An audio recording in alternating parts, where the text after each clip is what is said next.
வணக்கம் நண்பர்களே, முக்கிய செய்திகளை இந்த பதிவில் பார்க்க போகிறோம். ஒட்டுமொத்த எதிர்கட்சிகளும் இப்போ ஒன்றா உட்காந்து கோரஸ் பாடுறாங்க.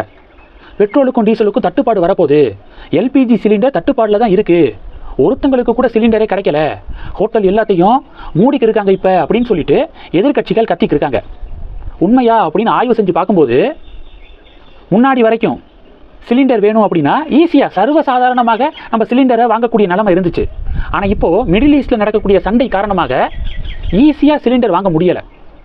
சிலிண்டரே கிடைக்கல அப்படின்னு அர்த்தம் இல்லை, ஈஸியாக சிலிண்டர் நம்ம அப்ரோச் பண்ண முடியலை. கொஞ்சம் காலதாமதம் ஆகுது சிலிண்டர் வரதுக்கு.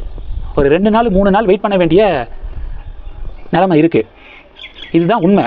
ஆனால் எதிர்கட்சிகள் சொல்கிற மாதிரி சிலிண்டரே இல்லை, ஒட்டுமொத்த ஹோட்டலையும் மூட போகிறாங்க அப்படின்னு சொல்லிட்டு தமிழக மீடியாக்களோடு சேர்ந்து திமுகவுடைய கூட்டணி கட்சிகள் மக்கள் மத்தியில் எதுக்காக பயத்தை உருவாக்குறாங்க, மக்களை எப்போதுமே பேனிக் மோட்லேயே வைக்கணும் அப்படின்னு ஏன் தமிழக மீடியாக்கள் நினச்சிக்கிட்டே இருக்காங்க அப்படின்னு பாஜக கேள்வி கேட்குறாங்க.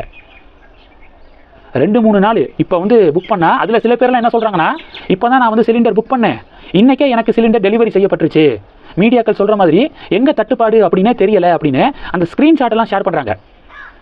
சிலிண்டரை புக் பண்ணணும் அப்படின்னா புக் பண்ணதுக்கான மெசேஜ் வரும்ல, பிறகு டெலிவரி ஆனதுக்கான மெசேஜும் வரும். அது ரெண்டையும் தங்களுடைய சமூக வலைதள பக்கத்தில் ஷேர் பண்ணி எதிர்கட்சிகள் சொல்கிற மாதிரியெல்லாம் தட்டுப்பாடெல்லாம் கிடையாது, சிலிண்டர் கிடச்சிக்கிட்டு தான் இருக்குது அப்படின்னு பாஜக பதிலடி கொடுக்குறாங்க. இதை பார்க்குறோம். அடுத்த விஷயம் என்னென்னா, எதிர்கட்சிகள் பார்த்தீங்கன்னா பேசுகிறதுக்கு முதல்ல தகுதி இருக்கா அப்படிங்கிறதா பாஜகவுடைய ஒற்றை கேள்வி. 2013 திமுக காங்கிரஸுடைய கூட்டணி ஆட்சி நடந்தபோது பெட்ரோலியம் துறையுடைய மினிஸ்டராக வீரப்ப மொய்லி இருந்தார். அவர் ஓப்பன் ஸ்டேட்மெண்ட் ஒன்று கொடுத்தாரு. என்னன்னா, shutting down petrol bunks after 8 PM one of the ways to conserve fuel அப்படின்னு சொல்லிட்டு ஓப்பன் ஸ்டேட்மெண்ட் கொடுத்தாரு. அதாவது எரிபொருளை தட்டுப்பாடு வராமல் வச்சுக்கணும்னா 8 மணிக்கெல்லாம் பெட்ரோல் பங்கை க்ளோஸ் பண்ணிடணும் அப்படின்னு சொல்லிட்டு பெட்ரோலியம் மினிஸ்டர் ஓப்பன் ஸ்டேட்மெண்ட் கொடுத்தாரு யூபிஏ கவர்மெண்ட்டில். இன்றைக்கி அந்த கட்சிக்காரங்களாம் மோடிக்கு பாடம் எடுத்துக்கிட்டு இருக்காங்க. எல்பிஜி சிலிண்டர் தட்டுப்பாடு வரக்கூடாது, பெட்ரோல் டீசல் தட்டுப்பாடு வரக்கூடாது அப்படின்னு மோடிக்கு பாடம் எடுத்துக்கிட்டு இருக்காங்க. மோடிக்கு பாடம் எடுக்க இவர்களுக்கு தகுதி இருக்கா அப்படின்னு பாஜக கேள்வி கேட்குறாங்க. மிகப்பெரிய பிரச்சனையான கோவிட் பிரச்சனையே மோடி ஈஸியாக சமாளித்தார். இதெல்லாம் இந்தியன் கவர்மெண்ட் பார்த்துக்குவாங்க. இப்போது அது சம்மந்தமாக சென்ட்ரல் கவர்மெண்ட் அதிகாரிகளோட எண்ணெய் நிறுவனங்களோட தொடர்ந்து பேச்சுவார்த்தை நடத்திட்டு இருக்காங்க. ஹார்மோஸ் நீரிணை இருக்குல்ல, அதில் தானே இப்போ பஞ்சாயத்து. ஹார்மோஸ் நீரிணையை ஈரான் மூடி வச்சுருக்காங்க. அதனால இது மாதிரி க்ரூட் ஆயில் சப்ளைலாம் கட்டாயிருக்கு. அந்த வழியாக கொண்டு வரலைன்னா என்ன, வேறு வழிகளில் வேறு ரூட்டில் பெட்ரோலியம் ப்ராடக்ட்ஸை கொண்டு வரதுக்கான பேச்சுவார்த்தை நடந்துக்கிட்டு இருக்குது.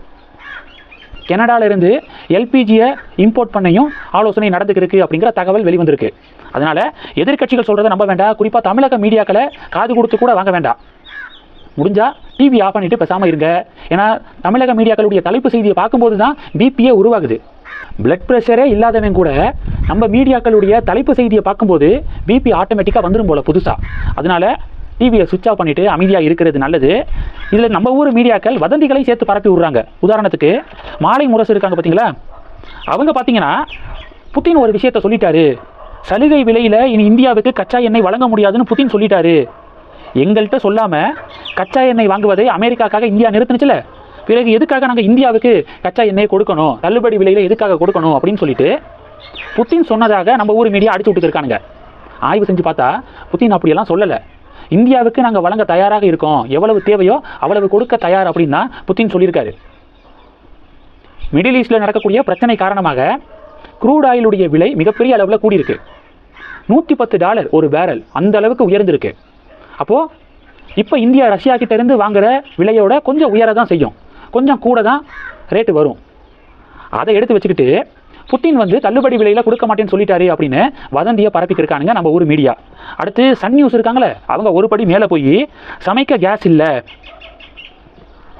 பெங்களூரில் ஹோட்டல் எல்லாத்தையும் மூடியாச்சு அப்படின்னு சொல்லிட்டு சன் நியூஸ் ஒரு பக்கம் அடிச்சு விட்டுருக்காங்க. கமெண்ட் செக்ஷன்லேயே பெங்களூரில் இருக்கக்கூடிய ஒருத்தர் ஒரு கமெண்ட் பண்ணியிருக்காரு. என்னன்னா, நான் பெங்களூரில் தான் வசிக்கிறேன், இந்த சன் நியூஸ் சொன்ன மாதிரி ஹோட்டல்லாம் மூடப்படலை, எல்லா ஹோட்டல்ஸும் ஓப்பனில் தான் இருக்குது அப்படின்னு சொல்லி ஒருத்தர் கமெண்ட் பண்ணியிருக்காரு. சன் நியூஸுக்கு பதிலடி கொடுத்துருக்காரு. இந்த மிக முக்கியமான காலகட்டத்தில் எதுக்காக தமிழக மீடியாக்கள் பொறுப்புணர்வே இல்லாமல் நடந்துக்கிறாங்க அப்படிங்கிறதான் தெரியலை. சென்ட்ரல் கவர்மெண்ட் இது மாதிரி வதந்தி பரப்பக்கூடிய மீடியாக்கள் மீது நடவடிக்கை எடுக்காமல் ஏன் மிக்சர் சாப்பிட்டு இருக்காங்க? இது சம்பந்தப்பட்ட துறை மினிஸ்டர் எல் முருகன் அவர்கள் ஆக்ஷன் எடுக்காமல் ஏன் எல் முருகன் அவர்கள் மிக்சர் சாப்பிட்றாரு அப்படின்னு பாஜக தொண்டர்களே கேள்வி கேட்குறாங்க. இது மாதிரி ஃபேக் நியூஸை பரப்புகிற சன் நியூஸு, மாலை முரசு, மாலை மலர் இவங்க எல்லாத்தையும் பேன் பண்ணணும் அப்படிங்கிற கோரிக்கையை பாஜக தொண்டர்கள் முன்வைக்கிறாங்க. அண்ணாமலையுடைய பிரஸ் மீட்டை கவனிங்க. என்ன இஷ்யூ, எல்பிஜி சிலிண்டர் இங்கே வரதுக்கான பிரச்சனைகள் என்ன அப்படிங்கிறத தெளிவாக அவர் செய்தியாளர் சந்திப்பில் பேசியிருக்காரு. 2014க்கு முன்னாடி எவ்வளவு மக்கள் எல்பிஜி சிலிண்டரை யூஸ் பண்ணாங்க சமையலுக்கு, 2026ல் எவ்வளவாக அந்த நம்பர்ஸ் கூடியிருக்கு. லாஸ்ட் 10-11 இயர்ஸில் எந்த நாட்டிலிருந்து நம்ம வந்து எல்பிஜியை இறக்குமதி பண்ணுறோம், என்ன இஷ்யூ அப்படிங்கிறத தெளிவாக ப்ரெஸ் மீட்டில் பேசியிருக்காரு அண்ணாமலை. என்ன நடக்குதுன்னே தெரியலை, என்ன இஷ்யூ அப்படிங்கிறதே தெரியலை அப்படின்னு யாராவது இருந்தீங்கன்னா அண்ணாமலையுடைய சமீபத்திய ப்ரெஸ் மீட்டை போட்டு பாருங்கள். சைதாப்பேட்டை நீதிமன்றத்துக்கு போயிட்டு வெளியில் வந்து ஒரு செய்தியாளர் சந்திப்பு கொடுத்தாரு. அந்த ஒற்றை ப்ரெஸ் மீட் போதுமானது. என்ன நிலவரம், என்ன இஷ்யூனால இவ்வளவு பிரச்சனைகள் அப்படிங்கிறத ஈஸியாக புரிஞ்சுக்க முடியும். கவர்மெண்ட்டு மீத்தேன் எடுக்க போகிறோம் அப்படின்னு சொன்னால் எடுக்க விடமாட்டோம் அப்படின்னு பிரச்சனை பண்ண வேண்டியது, ஹைட்ரோ கார்பன் எடுக்க போகிறேன் அப்படின்னு சொன்னால் எடுக்கவே விடமாட்டோம் அப்படின்னு கலாட்டா பண்ணுறது, நியூட்ரினோ திட்டமாக எதிர்ப்பு தெரிவிக்கிறது, காப்பர் உற்பத்தியாக எதிர்ப்பு தெரிவிக்கிறது. இது மாதிரி வரக்கூடிய ஒவ்வொரு ப்ராஜெக்ட்டுக்கும் இந்த திருமுருகன் காந்தி இது மாதிரியான நிறையா போராளிகள் இருக்காங்களா, போலி போராளிகள், அவங்க போராட்டங்களை நடத்திக்கிட்டே இருந்தாங்க கடந்த காலங்களில். இந்த போராட்டங்களுக்கு திமுக தலைமை வகித்தது, அதிமுக ஆட்சியில் நடந்த போராட்டங்களுக்கு. இன்னைக்கு இவர்களே என்ன கேட்குறாங்க, ஏன் வந்து எல்பிஜி சிலிண்டரு இப்போ வரைக்கும் இறக்குமதி பண்ணிக்கிறதுக்கு நம்ம நாட்டிலே தயாரிக்க வேண்டியதானே, இன்னொரு நாடை நம்பி எதுக்காக இருக்குது அப்படின்னு இப்போ எல்பிஜி சிலிண்டர் தட்டுப்பாடு அப்படிங்கிற இந்த டிபேட்டுக்கு கீழே இந்த கேள்வியெல்லாம் கேட்டுக்கிருக்காங்க. திருமுருகன் காந்தி இந்த கேள்வியெல்லாம் கேட்டுக்கிருக்காரு. ஒரு ப்ராஜெக்ட் வருதுன்னா அதை வர விடுறது கிடையாது. இப்போ காப்பர் சொன்னேன்ல, காப்பர் ஏற்றுமதி செய்து கொண்டிருந்த நம்ம நாடு இன்னைக்கு ஸ்டெர்லைட் காப்பர் அப்படிங்கிற அந்த ஒரு நிறுவனம் மூடப்பட்டதன் எதிரொலியாக காப்பரை இறக்குமதி செய்யக்கூடிய நிலைமைக்கு தள்ளப்பட்டிருக்கு. காரணம் இது மாதிரியான போலி போராட்டங்கள். முதல்ல இந்த போலி போராட்டங்களை பற்றி பொதுமக்கள் புரிஞ்சுக்கணும் அப்படிங்கிறதான் பாஜகவினர்களுடைய ஒற்றை கோரிக்கையாக இருக்குது. இந்த செய்திகளை பற்றி உங்களுடைய பார்வைகளை மறக்காமல் கமெண்ட் பண்ணுங்கள். தொடர்ந்து கணக்கில் இருங்க. அடுத்தடுத்து நிறையா பதிவுகளை பார்க்க போகிறோம். நன்றி. ஜெய் ஹிந்த்.